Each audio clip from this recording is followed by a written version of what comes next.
দৰৱটো বাৰু আৱিষ্কাৰ হ'ল। এতিয়া এপালি ঘৰলৈ পঠিয়াই দিওঁ। মাকে ফোন এটা কৰি জনাই দিওঁ আগতে। কোনে ফোন কৰিছে অ? মোৰ ল'ৰাই ফোন কৰিছে। হেল্ল'। হেল্ল'। মই এটা দৰৱ আৱিষ্কাৰ কৰিছোঁ। হয় নেকি? ভাল কথা। মই দৰৱটো কালি পঠাই দিম। আৰু এটা কথা, দৰৱটো এপালি খালে 25 বছৰ বয়স কমি যাব কিন্তু দেই। হয় নেকি? ভাল কথা বাৰু। হ'ব, তই সোনকালে পঠিয়াই দিবি দেই। হ'ব, ৰাখিছোঁ। হেৰি, শুনিছে? ল'ৰাই বোলে এটা দৰৱ আৱিষ্কাৰ কৰিছে। কাইলৈ পঠিয়াই দিব বোলে। কি হ'লে এনেকে চিঞৰি আছা হা? ল'ৰাই বোলে কি আৱিষ্কাৰ কৰিছে তুমিহে জানা। আপুনি এপালি খাই চাওকচোন ইয়াৰে কিনো দৰৱ পঠিয়ালে এপালি খাই চাওঁ। আপুনি এপালি খাই চাওকচোন, তেতিয়া গম পাব কিনো হয়।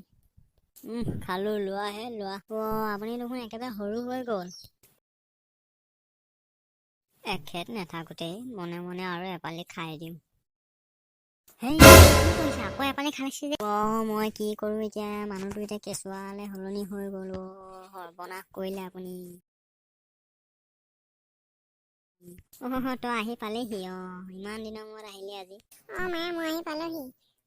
তোমাৰ কোচত সেয়া কেঁচুৱাটো মোৰ ভাইটি নি? কেতিয়া জন্ম হ'ল? এয়া তোৰ ভাইটি নহয়, তোৰ দেউতা। তই দিয়া ঔষধ দেউতাই দুপালি খালে। কি? দেউতাই দুপালি খালে?